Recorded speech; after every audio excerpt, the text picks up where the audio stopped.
ان الحمد للہ والصلاة والسلام علی رسول اللہ وعلی آلہ واصحابہ واہل بیتہ اجمعین، اما بعد رب اشرح لی صدری ویسر لی امری واحلل عقدۃ من لسانی یفقہوا قولی۔ میرے پیارے بھائیوں، دوستوں، بزرگوں، ساتھیوں اور بہت ہی سننے والی آن لائن قابل احترام ماؤں اور بہنوں،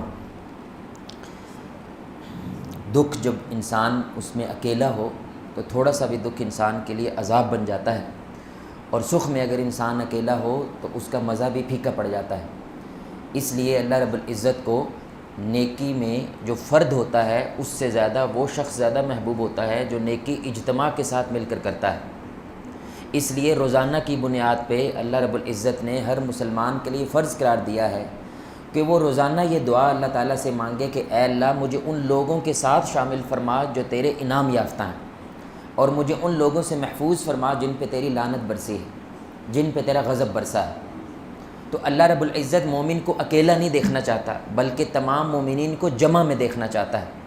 اللہ تعالیٰ نیکی کرنے والے کو اکیلا نہیں دیکھنا چاہتا بلکہ نیکی کرنے والے کو اجتماع میں دیکھنا چاہتا ہے، کیونکہ جب آپ اجتماع میں ہوتے ہیں تو بڑے سے بڑا دکھ بھی چھوٹا ہو جاتا ہے، اور جب آپ اجتماع میں ہوتے ہیں تو چھوٹا سا بھی سکھ بہت بڑا بن جاتا ہے۔ اس لیے ہم روزانہ سورۃ الفاتحہ میں کیا پڑھتے ہیں؟ انعمت علیہم غیر المغضوب علیہم ولا الضالین آمین۔ اس لیے ہماری ایک استوار دروس کا سلسلہ جاری ہے جس کا عنوان ہے منعم اور ملعون۔ منعم وہ لوگ ہوتے ہیں جن پہ اللہ کا انعام ہوا ہے، اور ملعون وہ لوگ ہوتے ہیں جن پہ اللہ کا غضب ہوا ہے۔ تو اللہ تعالیٰ نے ان کی صفات کو تقریباً 1/3 قرآن کا حصہ اللہ نے صرف ان دو لوگوں کی صفات کا بیان کیا ہے کہ وہ لوگ جو اللہ کے انعام یافتہ ہوتے ہیں وہ کیسے ہوتے ہیں، اور وہ لوگ جو اللہ کے دشمن ہوتے ہیں وہ کیسے ہوتے ہیں۔ اللہ کے بیان کرنے کی بنیادی مقصد اس میں کیا ہے قرآن کا، میرے پیارے بھائی، کہ آپ اپنے ارد گرد ایسے لوگوں کے اوصاف تلاش کریں جو منعم والے ہیں یا ملعون والے ہیں۔ ملعون والے ہیں تو ان سے کیا ہو جائیں؟ دور ہو جائیں، اور اگر منعم ہے تو ان کے کیا ہو جائے؟ قریب ہو جائے۔ اور اسی سوچ کے ساتھ انشاءاللہ ہم جتنے بھی منعم اللہ نے قرآن میں بیان کیے ہیں، انعام یافتہ لوگ اللہ نے قرآن بیان کیے ہیں، ہمارا ان کا کہانی بیان کرنا مقصد نہیں بلکہ ان کی زندگی سے ہمارے لیے سبق کیا ہے یہ بیان کرنا مقصد ہے۔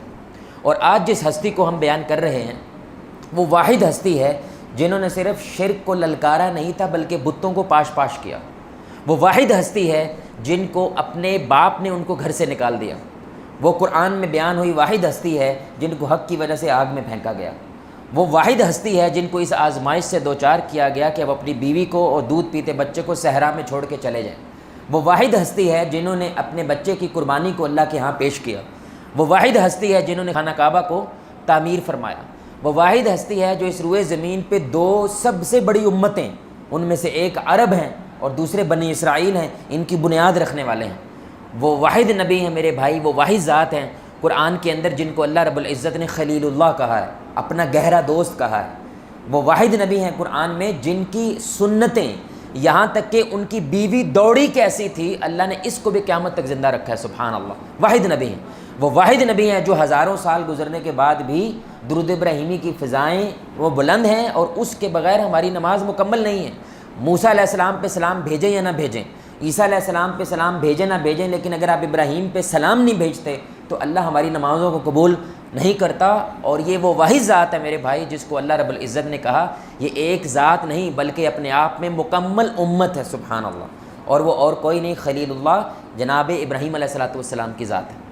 اور یہ واحد ذات ہے میرے بھائی، بڑا کمال نکتہ ہے، اللہ کے نبی کو اللہ نے کسی اور نبی کے بارے میں یہ بات نہیں کی سوائے ابراہیم کے کہ اے نبی آپ نے خود ابراہیم علیہ السلام کے نقش قدم پر چلنا ہے اور اپنی امت کو بھی کہنا ہے کہ ان کے نقش قدم پہ چلنا۔ اللہ اکبر۔ یعنی امام الانبیاء اگر ہیں تو وہ رسول اللہ صلی اللہ علیہ وسلم ہیں، لیکن جن کی نسل سے ہیں تو وہ اور کوئی نہیں، وہ ابراہیم علیہ السلام۔ اور ابراہیم علیہ السلام اللہ تعالیٰ کو ایسے بھا گئے کہ اللہ نے ساری کی ساری اس کے بعد نبوت جتنے انبیاء ان کے بعد آئے سارے ابراہیم کی پشت میں رکھ دیے۔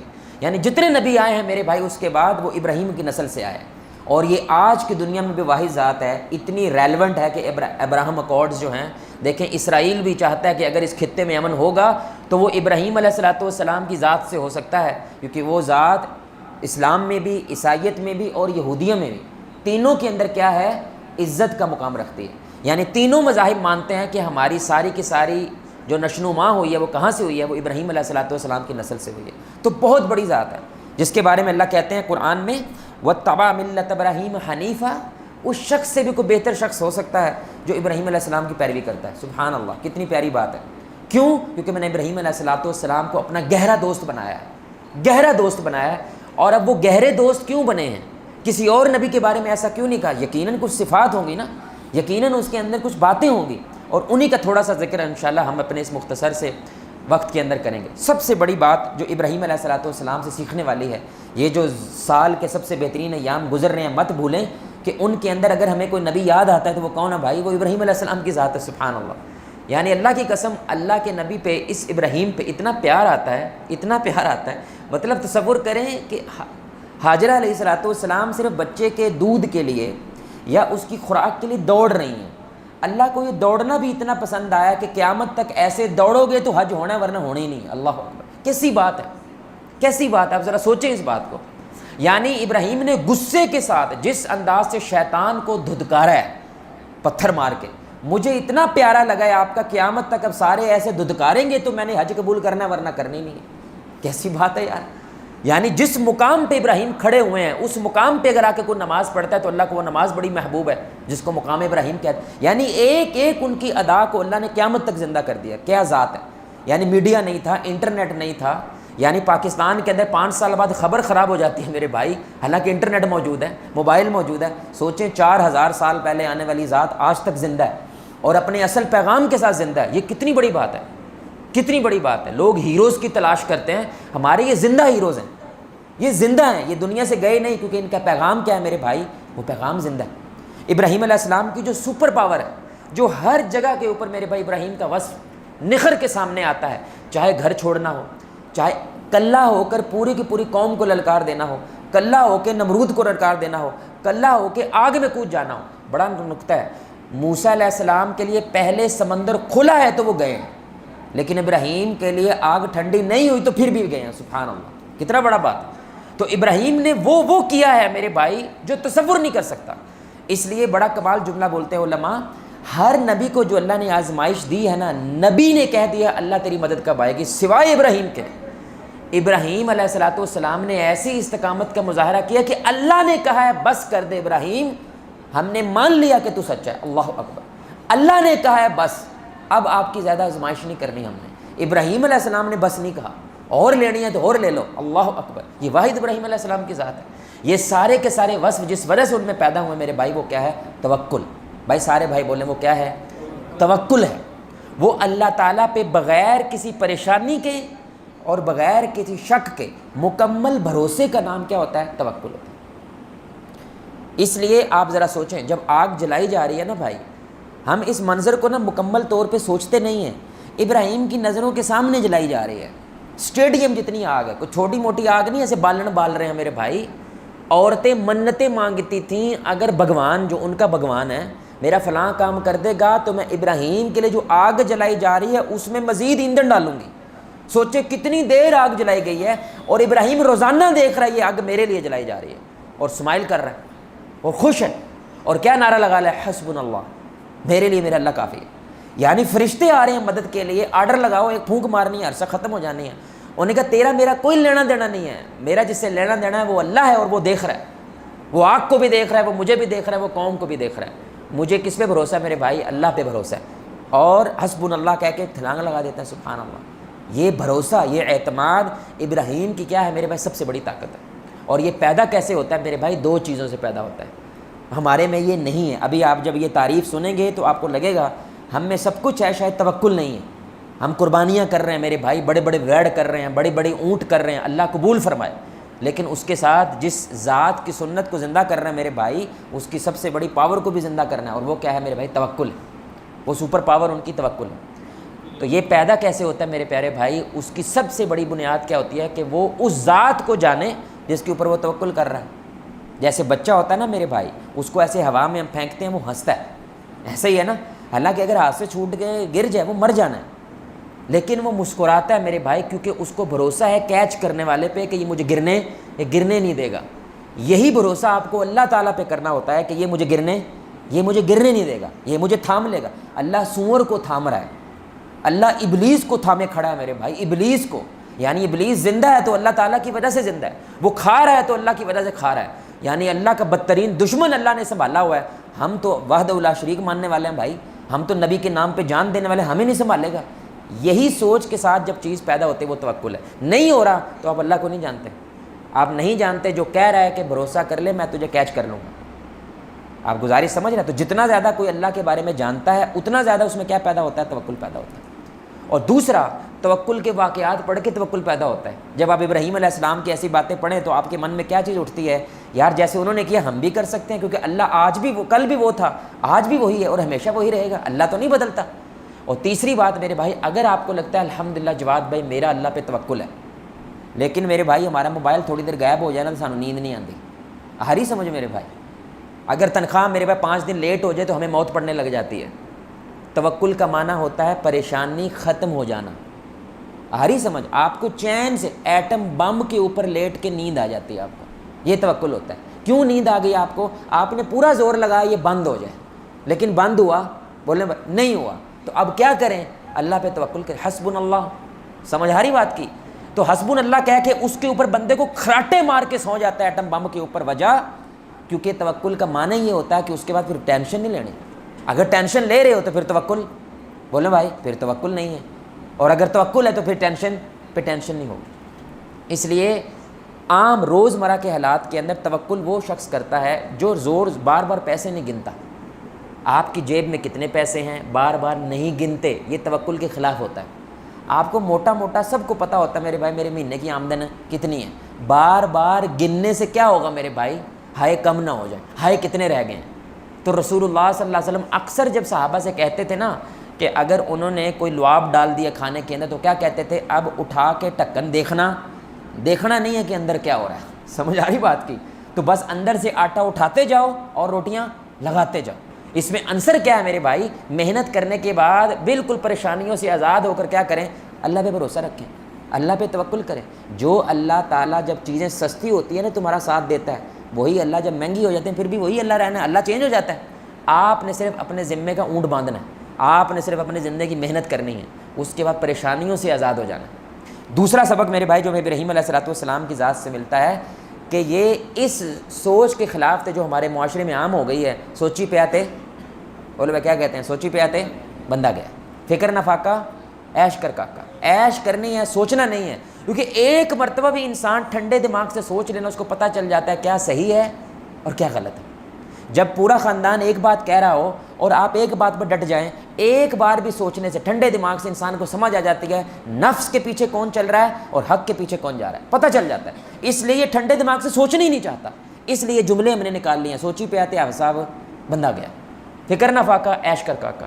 لیکن ابراہیم علیہ السلام وہ بہت زیادہ جس چیز سے محبت کرتے تھے وہ کیا تھا؟ تدبر و تفکر بہت زیادہ کرتے تھے، یہاں تک کہ وہ یہ سمجھنا چاہتے تھے کہ یار یہ جو میرے ملک کے کافر ہیں یہ سورج چاند کی پوجا کرتے کیوں ہیں؟ تو انہوں نے ایک دن بیٹھ کے تدبر و تفکر کیا، پہلے ستارے نکلے ان کو دیکھا، وہ دیکھا صبح کے ستارے غائب ہو جاتے ہیں، پھر انہوں نے چاند دیکھا وہ بھی غائب ہو جاتا ہے، پھر انہوں نے سورج دیکھا وہ بھی غائب ہو جاتا ہے۔ انہوں نے ایک عقل سے سوچ رہے ہیں، سمجھ رہے ہیں؟ وہی سے نہیں، کیسے سوچ رہے ہیں بھائی؟ عقل سے سوچ رہے ہیں۔ یار اس کو تو عقل بھی خدا نہیں مانتا جس کو یہ خدا مانتے ہیں، تو اب مجھے کوئی ترکیب بنانی چاہیے کہ یہ پوری کی پوری قوم وہی بات سمجھ جائے جو میں اپنی عقل سے بھی پہنچ گیا ہوں۔ وہی تو پھر سننے پہ سہاگا ہے نا بھائی، وہی تو پھر نور علی نور ہے۔ اور انہوں نے وہ کیا ترکیب بنائی؟ پلان کیا، اور وہ پلان کیا تھا میرے بھائی کہ ہم سارے بتوں کو کیا کرتے ہیں؟ توڑ دیتے ہیں، بڑے بت کے اوپر کلاڑا رکھتے ہیں، اور پھر ان سے کہیں گے کہ بھائی اپنے اس بت سے پوچھو کہ سب کو کس نے توڑا ہے۔ یار قرآن کے یہ الفاظ ہیں، وہ ساری قوم پتہ کیا کہتے ابراہیم علیہ السلام کو؟ تم جانتے ہو نا کہ یہ نہ اپنا فائدہ کر سکتے ہیں نہ نقصان کر سکتے ہیں۔ اللہ اکبر۔ تو ابراہیم کہتے تف ہے تم پہ بھائی، تف ہے، تمہیں پتہ بھی ہے نہ یہ اپنا فائدہ کر سکتا ہے نقصان، تو تمہیں کیسے بچائیں گے؟ سوچو تو صحیح۔ تو وہ شرمندگی سے سر کیا کیا؟ انہوں نے جھکا لیا، انہوں نے کہا اس بندے کو ساڑ دو، اس بندے کو کیا کرو بھائی؟ جلا دو، اگر یہ رہے گا یا یہ رہے گا یا پھر ہم رہیں گے۔ سبحان اللہ۔ تو میرے بھائی ہمارے معاشرے میں زیادہ اس چیز کو استعمال بولے بھائی اب ننگا پیر ہے یار، ٹی وی پہ ننگا پیر ہے، اس کے کپڑے ہی نہیں ہیں یار، اس میں کوئی مسلک والی بات کہاں سے آ گئی بھائی؟ اس میں کوئی فرقے والی بات کہاں سے آ گئی یار؟ ننگا آدمی ہے بھائی، کیا کر رہے ہو؟ ہماری تو تہذیب اس خطے کی ایسی ہے میرے بھائی، یہاں پہ تو ہندو عورت بھی گھونگھٹ کر کے باہر آتی ہے، اور آپ ننگے پیر کو میرے بھائی اپنا بادشاہ اپنا شہنشاہ مان رہے ہو۔ عقل ہے نا؟ اس لیے اللہ قرآن میں بڑے کمال بات کہتے ہیں. اللہ کہتے ہیں جہنمی جب جہنم میں جائیں گے نا, اللہ محفوظ رکھے, وہ جملہ کیا بولیں گے, بڑی بات ہے, وَقَالُوا لَوْ كُنَّا نَسْمَعُ أَوْ نَعْقِلُ مَا كُنَّا فِي أَصْحَابِ السَّعِيرِ. وہ کہیں گے کاش ہم نے جو سنی تھی نا بات, اس پہ تھوڑی سی عقل لڑائی ہوتی تو آج ہم جہنم والے نہ ہوتے. اللہ اکبر, یہ قرآن ہے. یعنی اللہ ہمیں پہلے سے بتا رہا ہے کہ جہنمی کون ہوتا ہے, جو اس چیز کو اللہ کی امانت سمجھتے ہوئے کہتا ہے اللہ جی آپ نے ہمیں دماغ دیا تھا, ہم نے اس کے ساتھ کچھ نہیں کیا ہے, جیسے آپ نے دیا تھا ہم نے ویسے ہی اللہ کو واپس کر دیا. ہم نے اس کا استعمال, لیکن ابراہیم علیہ الصلوۃ والسلام اس کا بہت زیادہ کیا کرتے تھے میرے بھائی, استعمال کرتے تھے. اتنا استعمال کرتے تھے, ذرا تصور تو کرو یار, اسرائیل کے اندر کھڑا ہو کے ایک بندہ پورے اسرائیل کو للکارے اور بغیر ان کو مارے وہ بندہ باہر آ جائے, کیا بندہ ہوگا وہ, ذرا تصور تو کریں. تو ابراہیم وہ بات ہے بھائی, سارا علاقہ ان کے خلاف ہے, لیکن عقل سے ایسی مات دیا میرے بھائی, کسی میں جرت نہیں ہوئی کہ ان کو مارا جا سکے, اس لیے ان کو جلا دیں, سب مل کے جلائیں تاکہ کسی ایک پہ اللہ کا عذاب نہ ہے. بھائی سمجھ آ رہی بات کی, سب مل کے یہ کام کرتے ہیں. ایک مارے گا یار, ایسی ذات کو مارے, ہو سکتا ہے اگر یہ صحیح ہوا تو ہمارے کام خلاف ہی نہ ہو جائے. آپ تصور کریں کیا کمال ذات تھی. تو ہمارے معاشرے میں پلاننگ نام کی کوئی چیز نہیں ہے. آپ نوجوان سے پوچھیں بھائی ڈگری کر کے کیا کرنا ہے, ڈگری کر کے دیکھا جائے گا. یار 1 کروڑ روپیہ تیرا لگ جانا, ڈگری کر کے دیکھے گا تو. ابراہیم علیہ السلام کو تو ماننے والا ہے, اور اللہ کہہ رہے ہیں کہ ابراہیم کے نقش قدم میں چھوٹا موٹا تو پلان ہونا چاہیے کہ نہیں ہونا چاہیے. بچے کا پلان بنایا ہوتا ہے, حافظہ میں چاہتا ہوں میرا بچہ حافظ قرآن بنے, اچھا انسان بنے, اچھا نمازی بنے. آپ پڑھتے ہیں نہیں, تو کیسے بنانا ہے اس کو نمازی بھائی, کوئی پلان ہے کہ نہیں ہے, کوئی پلان نہیں ہے. تو آپ ابراہیم علیہ السلام کے نقش قدم پہ کیسے چل رہے ہیں. تیسرا سبق دیکھیں کہ حق میرے بھائی نہ بڑا دیکھتا ہے, حق نہ چھوٹا دیکھتا ہے. حق دیکھتا ہے علم کس کے ساتھ, پیارے بھائی, حق نہ بڑا دیکھتا ہے نہ حق چھوٹا دیکھتا ہے. حق کیا دیکھتا ہے, علم کس کے ساتھ. اگر وہ نمبردار کے ساتھ ہے تو ہم نمبردار کے ساتھ کھڑے ہوں گے, اگر وہ مسلی کے ساتھ ہے تو مسلی کے ساتھ کھڑے ہوں گے, اگر وہ چوڑ چماڑ کے ساتھ حق ہے میرے بھائی, ہم چوڑے کے ساتھ کھڑے ہوں گے, اگر بادشاہ کے ساتھ ہے تو بادشاہ کے. علم دیکھیں گے کس کے ساتھ ہے, حق کس کے ساتھ ہے, ہم اسی کو بڑا مانیں گے. اس لیے آپ دیکھیں ہماری مسجدوں کے اندر 50-60 سال کے بزرگ ہوتے ہیں, ان کو قرآن پڑھنا نہیں آتا, ان کی جماعت کون کروا رہا, 10 سال کا بچہ. کیونکہ 10 سال کا بچہ ان سے زیادہ کس کا علم رکھتا ہے, قرآن کا. تو ہمارا امام کون بنے گا, ہمارا لیڈر, ہمارا مرشد کون بنے گا, 10 سال کا بچہ بنے گا. سبحان اللہ, وہ ہمارے آگے کھڑا ہوگا. یہی بات ابراہیم علیہ السلام کو سمجھ آئی اپنے گھر سے. انہوں نے اپنے والد کو جملہ بولا, قسم سے کل بھی ابے ایسے ہی تھے, آج بھی پاپو ایسے ہی ہیں. بڑی سننے کی بات ہے. انہوں نے اپنے ابا جان کو یہ بات کہی, یا ابتی, اے میرے پیارے, میرے سونے, میرے دلدارے ابا جان. یعنی یہ ابتی میں بہت زیادہ محبت ہے, اے میرے پیارے ابا جان. کیا, انک جاءنی من العلم, علم میرے پاس آیا ہے, آپ کے پاس علم نہیں ہے, تو آپ میری پیروی کریں اور جو رستہ آپ کے آباء و اجداد نے ہزاروں سال سے پکڑا وہ چھوڑ دیں. کیا لگتا ہے, کیا کہ ابو بولو بھائی کیا لگتا ہے. تو ظاہر بات انہوں نے ڈانٹا. تو کیا آج کا باپ بھی ایسے ہی کرتا ہے ہمارے ساتھ یا نہیں کرتا ہے. اگر مسجد کا درس سن کے گھر میں گئے اور ابا جان کو کہا ابا جان ہمارے گھر میں یہ چیز غلط ہوتی ہے, آج ہم مسجد میں سنا ہے, کیا لگتا ہے میرے بھائی آپ کو ہمارا دیسی ابو اس بچے کو گلے سے لگائے گا. ہاں میرا بچہ ماشاء اللہ, اللہ کا شکر آج ہمیں یہ دن دیکھنے کا نصیب ہوا کہ ہمارا بچہ ہمیں دین سکھا رہا ہے, الحمدللہ, قرآن کی بات بتا رہا ہے, حدیث کی بات بتا رہا ہے. بچے ہمارے لیے دعا کرو, تم بھی اس پہ عمل کرو, ہم بھی اس پہ عمل کریں. تو اس سے بچے کے اندر کیا پیدا ہوتا ہے, اعتماد پیدا ہوتا ہے کہ ہمارے گھر میں بڑا کون ہے, علم بڑا ہے.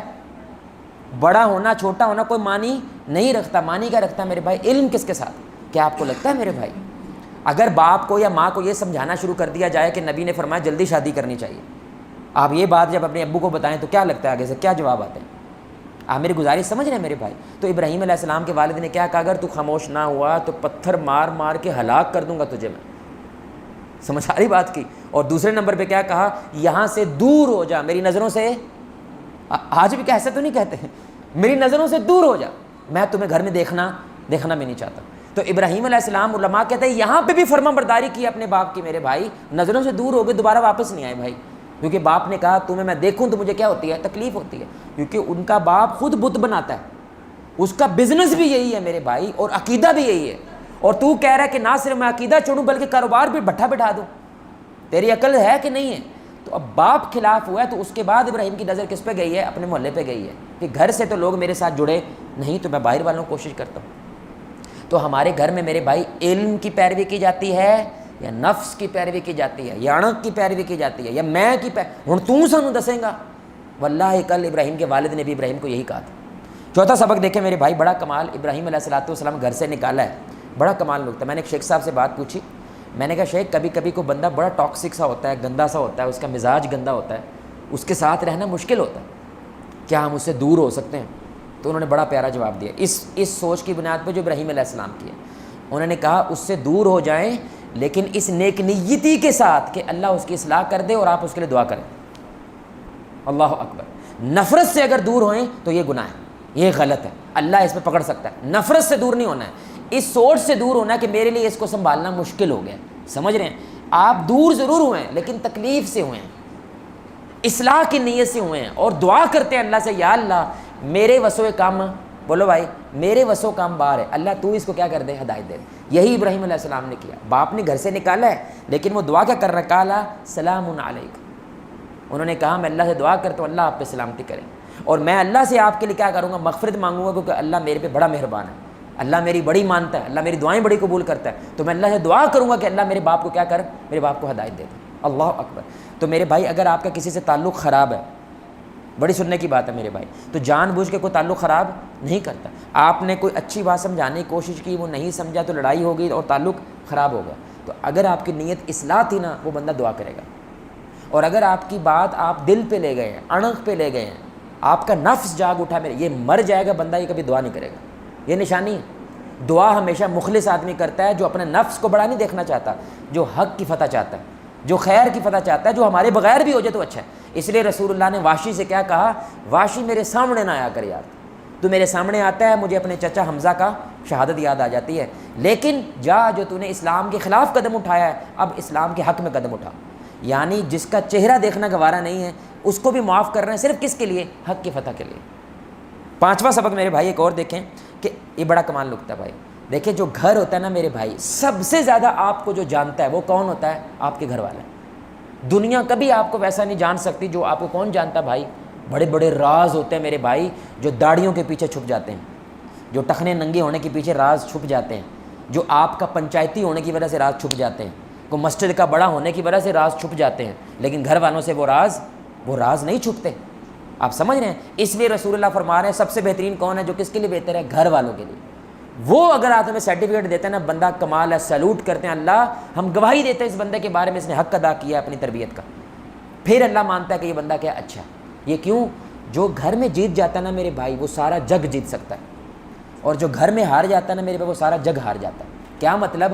اگر گھر کا دھکا آپ برداشت کر لینا, اس کو دنیا کا دھکا پھر دھکا نہیں لگتا. باپ کا جو دھکا ہوتا ہے نا میرے بھائی, یا ماں کا جو دھکا, دھدکار دینا آپ کو, ٹھڈا مار دیا آپ کو, سمجھ رہے ہیں, آپ کو ریجیکٹ کر دیا, اگر آپ یہ قبول کر کے سہ گئے, پی گئے یہ بات, اب دنیا آپ کو ٹھڈے مار لے میرے بھائی, تو آپ کو وہ تکلیف نہیں ہوگی, کیونکہ سب سے بڑی تکلیف آپ سہ چکے ہیں. اور یہی ابراہیم کے ساتھ ہوا. ہر نبی نے میرے بھائی سب سے پہلے اپنے گھر کی تکلیف کو سہا. آپ لوط علیہ السلام دیکھیں, ان کی بیوی ان کی غدار ہے. آپ نوح علیہ السلام دیکھیں, ان کا اپنا بیٹا, ان کا بیٹا غدار ہے. آپ آدم علیہ السلام دیکھیں, ان کا اپنا بیٹا ایک دوسرے بیٹے کو مار رہا ہے. آپ یعقوب علیہ السلام دیکھیں کہ ایک بیٹے دوسرے بیٹے کو مار رہے ہیں. گھر سے کیا ہے تکلیف ملی ہے. اگر گھر کی تکلیف میرے بھائی بندہ نہ سہ پائے, یہ بڑا بڑا بدماش بنتا ہے. اس لیے دنیا میں ایک سروے ہوا کہ 80% جو دنیا کے بدماش گینگسٹرز ہوتے ہیں, ان کا گھر خراب ہوتا ہے. یا ان کا ابا اس کی اماں کو مارا کرتا تھا, یا اماں اور ابا کے درمیان چپکلش تھی, اب اس کا بدلہ لینے میں دنیا سے نکلا ہے. آپ سمجھ رہے ہیں میرے بھائی؟ اور اگر گھر میں وہ بچ گیا میرے بھائی, تو وہ دنیا کی ہر تکلیف سہ جاتا ہے, کیونکہ وہ گھر کی وہ تکلیف سہ گیا. اس لیے اللہ سب سے پہلے نبیوں کو گھر سے آزماتا ہے. تو میں نے بڑے بڑے بزرگ دیکھے ہیں میرے بھائی, بڑے بڑے لوگ دیکھے ہیں, کیونکہ ان کی اولاد ان کی فرما بردار نہیں ہوئی, اب ان کا کیا ہے, انہوں نے مونڈیوں لا چھڑی. مونڈیوں لا چھڑنی سمجھتے ہیں نا میرے بھائی, ہمت ہار گئے ہیں, ہر وقت مایوس رہتے ہیں. ان کو لگتا ہے او میرا پتر ہی میرا نہیں ہویا صاحب, اسی کیڑی دنیا نے جفا پانا ہے. یہی اگر ابراہیم سوچتے تو سوچیں آج شاید ہم مسلمان نہ ہوتے. بھائی ابراہیم نے سوچا جو میں ٹل مارنا تھا میں نے وہ مارا, باپ نہیں تو کسی دوسرے کا باپ بدل جائے گا بھائی, کسی دوسرے کا بیٹا بدل جائے گا. وہ بھی تو کیا ہے, نظریہ مان لے تو ہم جیسے ہی. آخری ایک سبق میرے بھائی, وہ بڑا کمال نکتہ ہے میرے بھائی, کہ آگ میں رہ کے بھی ابراہیم علیہ السلام نے کیا کیا, سکون حاصل کیا. ایسے ہی ہے نا. اس لیے مورخین لکھتے ہیں کہ سب سے بڑا سکون جو ابراہیم علیہ السلام نے پایا, وہ اس وقت پایا جب وہ آگ میں ہے. کیسی بات ہے بھائی, آگ جلاتی ہے لیکن ابراہیم کو سکون پہنچا رہی ہے. بڑا نکتہ ہے. کسی خوبصورت بندے نے یہ بات کہی کہ پریشانی حالات پیدا نہیں کرتے, خیالات پیدا کرتے ہیں. آ رہی سمجھ میرے بھائی؟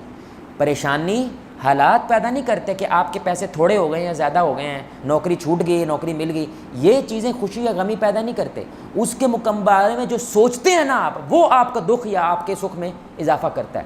تو اب بظاہر حالات کیا ہے میرے بھائی؟ آگ والے، تکلیف والے ہیں، لیکن نفسیاتی حوالے سے ابراہیم علیہ السلام کا ایمان کیا ہے؟ آسمان سے باتیں کر رہا ہے، تو وہ کیا ہے؟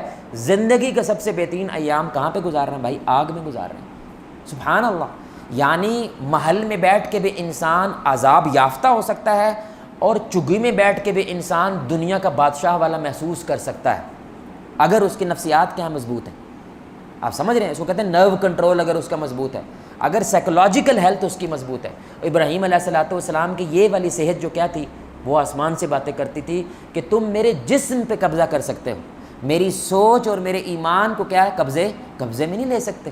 وہ تو آواز، وہ تو میرے بھائی آزاد ہے، پرواز کر رہی ہے سارے آسمان میں. اس بنیاد پہ وہ کہہ رہے ہیں حسبنا اللہ، میرے لیے اللہ کافی ہے. اس لیے مومن وہ ہوتا ہے، میں کہا کرتا ہوں، جو کوڑے کے ڈھیر پہ بیٹھ کے میرے بھائی گلاب کا پھول تلاش کر لیتا ہے. اور 2 نمبر بندہ وہ ہوتا ہے جو گلاب کے باغ میں بیٹھ کے میرے بھائی کوڑا تلاش کر لیتا ہے. یعنی اس کو مزہ آتا ہے ٹینشنوں کا، اس کو مزہ آتا ہے. آپ کو پتہ ہے انسان واحد مخلوق ہے جو نشئی ہو جاتا ہے دکھ کا بھی.